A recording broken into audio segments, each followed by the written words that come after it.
Last thing I want to talk about in services, I think, or maybe not, I forget what I said, is not-for-profit marketing. And talk about what it is, some of the characteristics of not-for-profit, and then how we might adapt the marketing mix in a not-for-profit situation.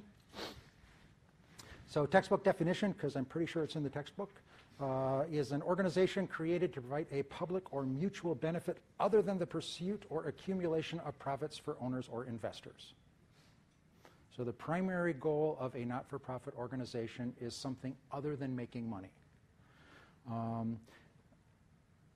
And that's the primary difference between a not-for-profit and a for-profit.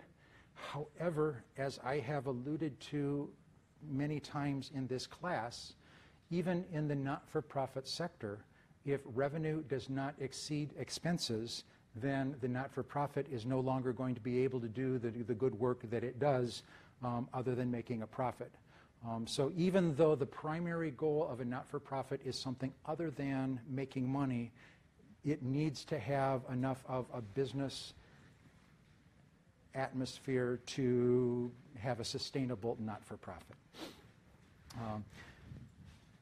There are the two major kinds, government and non-government.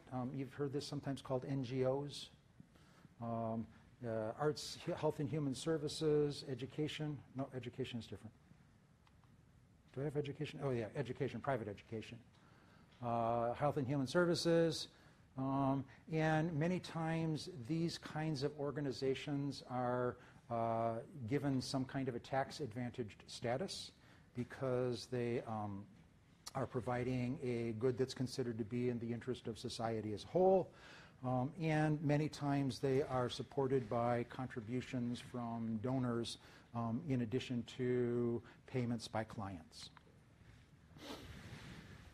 Other kinds, government is a not-for-profit. I don't know that I'd want to live in a state where the government's making a profit. Yeah, it's been a good year. Everybody gets a raise. And the last kind of structure that I'm going to talk about is the idea of a B Corp. And this is a relatively new corporate structure. And a B Corp is a for-profit organization that has two purposes. One purpose is to make money for investors, and the other purpose is to provide some kind of a social benefit. And the reason that this kind of a structure has come into place, there's a couple of them. One is there have been for-profit corporations, for example, Ben & Jerry's, that part of what they are is providing public benefit, and we had a situation when Ben & Jerry's wanted to sell. They wanted to sell to a buyer that would follow the idea that part of what they do is all about.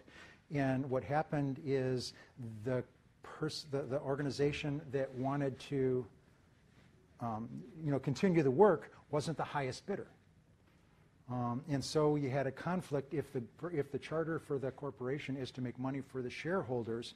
If you take an offer that's not the best financial offer, even though it might be a better fit for the corporate culture, you could be liable because you are acting not in the best interest of your stockholders.